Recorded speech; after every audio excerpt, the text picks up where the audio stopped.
again, everyone. Welcome to another edition of Bigfoot Weekly. Today is Saturday, September 21st. Today's edition runs a little bit longer than usual, so without any further delay, let's get this thing going. I found this article in the Huffington Post under the Weird News section. And it was written by a researcher named Sharon Hill, and it's titled "Cryptozoology Gets Respect While Bigfooters Behave Badly." You know, she talks about the difference between the work that cryptozoology is doing and the work of what she calls Bigfootery, and just goes on to rail on the Bigfoot community and Bigfoot research, you know, as they're done by amateurs, and does not, you know, she doesn't pull any punches here. And she goes on to describe, you know, exactly what most of us probably see as the problem with a lot of Bigfoot research, you know, as it shows up on YouTube and other places. So you might want to read through this, and if you're somehow associated with one or more of the these bad and awful things that's involved with Bigfootery, you might want to reconsider how you're posting or researching. Anyway, it's pretty scathing towards, you know, the Bigfoot community, but sometimes it doesn't hurt to take a look at ourselves and see where we can do better. Anyway, take a look at it or not. I'll post the link. There's a Facebook page called The Discerning Man Squatch. It's being administered by a fellow named Gordon Ambrose, and he's a very good writer, and he's posted his writings on this page, some of which are very interesting, and he's more than willing to write on whatever topic you suggest or request. And he did that on one that I requested, and it has to do with this is it right here. It's called Plastination or Procrastination, and it had to do with the claim that Hank was neither embalmed or is being refrigerated, you know, to preserve, you know, his body, or to keep him fresh as a daisy.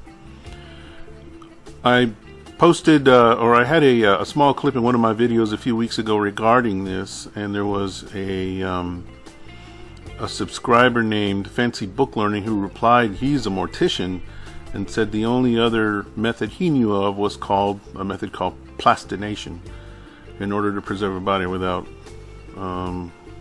refrigeration or embalming. And so Gordon took on the task and wrote about this, and man, it was an eye-opener to me, because there were some things. I did read an article or two on plastination, but didn't understand it quite to the depth that he wrote about it. And I think you'll come to your own conclusion after reading this article, maybe, about Hank. And so read it, check it out, and then decide for yourself if you haven't already. I'm sure most of you have already probably decided what Hank's story is. But if you're sitting on the fence or you're undecided, read this. Maybe this will help enlighten you. I'll post a link to The Discerning Man Squatch down below. This is a video from the Rocky Mountain Sasquatch Organization. Was posted September 9th. It's already reached almost 3,300 views. They're in an area called Rough Hollow, and they claim to have captured a Bigfoot on video for 29 seconds. And at first look, I didn't see anything, and then I started reading the comments, and there's one gentleman here, Derek Wright, who knows exactly where it is, or where this anomaly is, and so I thought I would take you through it, so when you watch the video you'll know exactly where to look. It's kind of at the base of that white face. Here you see it. If you can follow my cursor, you'll see a black anomaly here, and then as you watch the video, just keep an eye out for that area, and you'll see that this figure, or this anomaly, looks to change positions. Looks as though it's sort of getting down in a crouched position, or maybe lying flat. And the camera is, I mean, he's moving it around, but he's not walking around yet. He's staying in the general area, and you can see how it sort of changes its position a bit. Anyway, it is really small. It's so small that you can't really make the claim that it's a Bigfoot. It could be a black bear, who knows?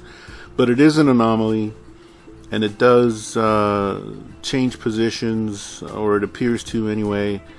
And if you watch it really closely and you stop it from time to time to take a look, you can see that there's definitely something there. And it's down in this general area, but I think he moved. I think he took a few steps down the trail. But if you follow, actually, I think you might, there it is right here, but I think you might even be able to catch it closer to the beginning of the video as well. But anyway, check it out. I wanted you to look at this and then be able to, look at the exact area that he's talking about, because it's so small that most people don't even see it. So check out this video and decide for yourself whether you think that's anything at all. But there were quite a number of viewers who said they saw absolutely nothing. But thanks to this fella here, Derek Wright, kind of followed his instruction, and then I was seeing exactly what they were talking about. So anyway, these guys, Rocky Mountain Sasquatch Organization, get way deep, and they hike miles in where there is absolutely nothing. So if there's something to this, it wouldn't surprise me, just based on their their investigation being so deep into the wilderness. Anyway, interesting video if you know where to look, and like I said, this is where you want to look. I'll post a link to that down below. TimberGiantBigfoot. Jimmy posted this video a few days ago. I don't think it was more than a week ago. It was September 16th. So it was about 5-6 days ago maybe. And he's got stills that he took from a video that he shot of an encounter that he had there with what he calls a red Sasquatch. These photos are really good and compelling. Hopefully the video is even better. Jimmy's been at this for quite a while, and he's experimented using different methods and techniques, and I think he's become very familiar with his their environment actually, and was able to find some success, which is great. Hats off, Jimmy. So we look forward to to seeing the video hopefully within the next couple days. Keep an eye out for that. Good work, Jimmy. Alright, I'm gonna take you on a little Arizona trip that my wife and I took last weekend. We started out of the Phoenix area and headed north on Interstate 17. We started getting to Prescott and hadn't really decided where we were going to go or where we were going to stay. Sometimes every blue moon, we'll just pack an overnight bag in our backpack and just head off. Anyway, as we started approaching this area here, we could clearly see the Mogollon Rim, and that is this area here that's outlined, this jagged green. That's the Mogollon Rim. This entire area up here is where there are probably more Bigfoot sightings reported in Arizona than anywhere else. And so we hadn't explored the western part of the Mogollon Rim very much at all. We've been to the lower eastern parts, and even some in the center parts. I've camped in this area before as well, but nothing out here. And this is the area where Nikki Cologne went when she went on her last expedition. I think it's been a couple months. She found a tree structure and things like that. So we decided that's where we would go, and in fact we were in the very area where Nikki was a couple months ago, and there's a little spot here called Clint's Well, and if you look here, there's just a few buildings. There's a gas station, a garage, and a cafe called the Long Valley Cafe. I love cafes, dude. By the smaller the better. Anyway, this whole area is very desolate. We stayed at this lodge here called the Happy Jack Lodge, rented a cabin there. You can see this entire area. There's not a lot out there, and it's prime you know, Sasquatch territory. And so let me move to the slide deck, and I'll show you some pictures and slides. Alright, you can see here, this is where we started out of the valley, started heading north. As we started heading further north off to our right, like I said, we could see the rim. And so that's kind of when we decided, let's head up that way. Here we're closer. You can see it's getting higher in elevation, thicker pine trees. We're out of the desert now. And of course the pine trees get thicker, and then we encountered a little bit of rain. Then we went into this area called the Blue Ridge Reservoir up on the rim. It was beautiful. We were kind of taken back by its beauty. I took a good camera, a 14 megapixel camera. Unfortunately, I had it set to 4:3 instead of wide angle. But anyway, it took some fairly good pictures. Kim Bradbury Semmel, who is contributing editor to the show, a lot of times she provides material and stuff like that, asked me to send her the pictures, and she's been looking for anomalies in the pictures and had found several. But we haven't sorted through it to figure out what we're going to share or what's even worth sharing. So there may be some other stuff coming up in maybe next week's video out of here. But really, these pictures don't give you a sense of the scale and enormity. So when I saw these guys taking off on a boat, I decided I need to snap a picture so you can understand that this rock ledge here is, you know, there's a couple guys in this boat. I would say, let's just say they're 6 feet or just under 6 feet tall. There's a good 4, maybe 5 stories high. So it's not just a simple swim across and then you climb over the ledge and you're there. These trees also are enormously tall. So hopefully that gives you a sense of the scale. So we went to actually walked around different areas of the reservoir to get pictures from different angles and things, and you know, so we spent some time there. It was absolutely beautiful. It was a little warm, but it was beautiful. Very squatchy area, as you can tell.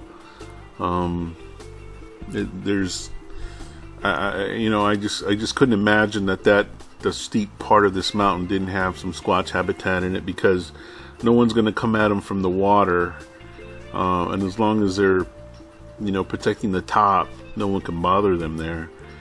I saw this a little peculiar. Maybe it's nothing, and it very well could be nothing, but these two logs here, I mean, there's logs, you know, that are kind of strewn about on the edge, but these two fell in an X along this part of the edge. And the interesting about this part of the edge compared to the others, it looks more accessible. You know, it looks like maybe one of the easier places to climb up and get up to the top. And I'm not saying SAS put it there. I just thought it was kind of a peculiar place to find it when you look at how sheer the rest of this stuff is along there. Anyway, think what you like. There it is again. So we moved to another area along the reservoir, and we actually took a hike on one of the trails and got about a quarter mile in, and then it started raining. And so we found a tree and we're waiting it out, but it wasn't going to stop, so we headed back. The day before, anyway, we did all that the second day we were there. The first day we were there, we got there a little bit late, and we had dinner at this cafe, the Long Valley Cafe, and we met one of the employees there, and her name is Bonnie. And I found a BFRO card on their bulletin board there and asked her about it, and we started talking. And she was telling me about a Bigfoot sighting that they had in the area 2 years ago or so, and I asked her if she'd be willing to go on camera and share. She said that she would, so that's coming up. Now, this is her husband, Jim. He actually had a sighting, and he works for the Department of Transportation, so he's out on those roads all the time. And he had just finished up a shift plowing snow in the wintertime, and his sighting is really interesting. He also agreed to go on camera and tell us about his sighting, so that's coming up as well. So sit tight, and we'll get that rolling. Sit. It starts Okay, Bonnie, thanks for making the time to sit down and talk with me tonight. So you want to tell me a little bit about yourself and a little bit about how long you've lived in the area? I'm Bonnie Waldrop, and I live here in Happy Jack. I've lived here about 2 years. We've come camping here for about the last 13 years. And I work in the restaurant just part-time on the weekend. So earlier when my wife and I were having dinner, just happened to mention I found a card on your bulletin board or your board that had a BFRO card, and then you mentioned that there was a sighting up here some 2-3 years ago. About 2-3 years ago, right here on Highway 87, just about half a mile north of Lake Mary Road. There's an ADOT camera, and it caught footage of something crossing the road, and the organization came out to investigate. The BFRO did? The BFRO. Okay. And I guess from time to time they come out and investigate the area. So what did you hear about the ADOT footage of something crossing the road? Was the rumor that it was a Bigfoot, some large bipedal animal? Yeah, it was larger than a bear. So, kind of, from what I heard, the person that saw the footage said it wasn't a bear, it was larger than a bear. It was dark, big dark figure crossing the road. And it was on 2 legs? Yeah. Okay. And so, you heard then that shortly thereafter the BFRO came to investigate? Yeah. Has there been any more rumor or anything else that you can remember about the ADOT capture of that? Okay. No, that's it. All right. Yeah, really interesting. Good stuff. Well, thanks for sharing. We appreciate that, Bonnie. All right. Nothing over 6, right? All right, Jim. Thanks for joining us tonight. Appreciate you doing the interview on camera. So you want to tell us a little bit about yourself, and then you can start into the sighting or the possible Bigfoot sighting that you had. Okay. I'm a county employee for Coconino County Public Works Department, and I've lived up in the area. This will be my 4th winter coming up. Okay.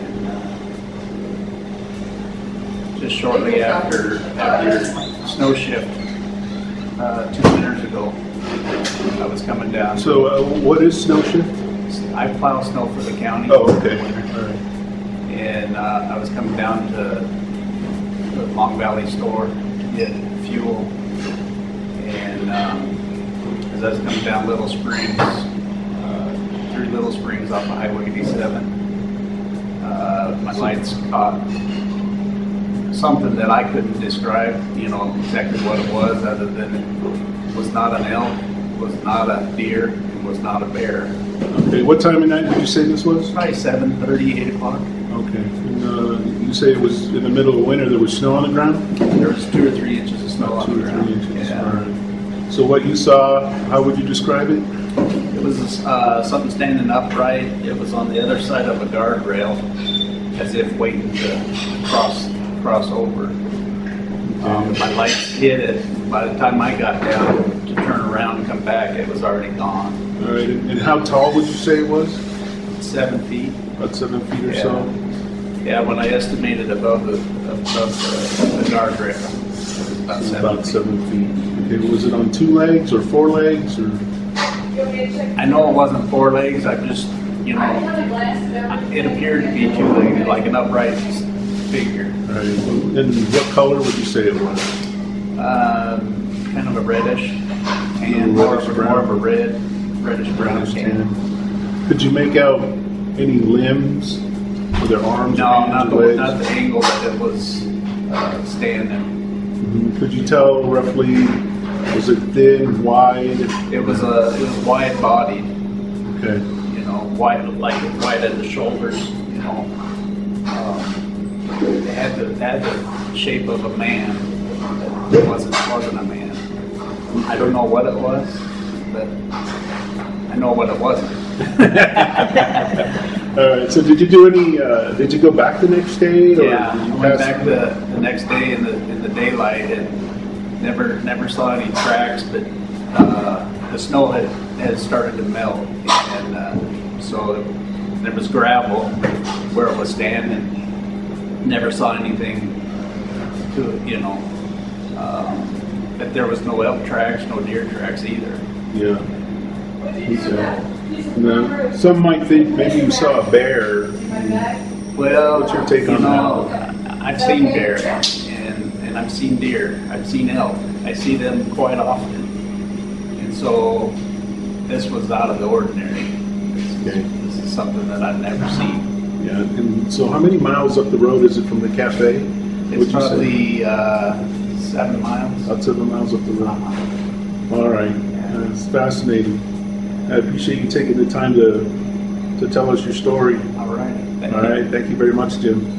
All right, really nice people. So glad we ran into them up there. And I just want to make a couple, or add a couple things. One is that Jim does not work for the Department of Transportation. He works for the county. Also, afterwards, we exchanged email addresses. I asked him if he had reported his sighting. He said he hadn't even thought of that. And I bet that happens a lot. But anyway, that's all I got for this week. I want to say thanks to those of you who have been with me from the very start. You know who you are. And then all of the subscribers that have been subscribing since then. I appreciate that, and we'll talk again next week. Thanks.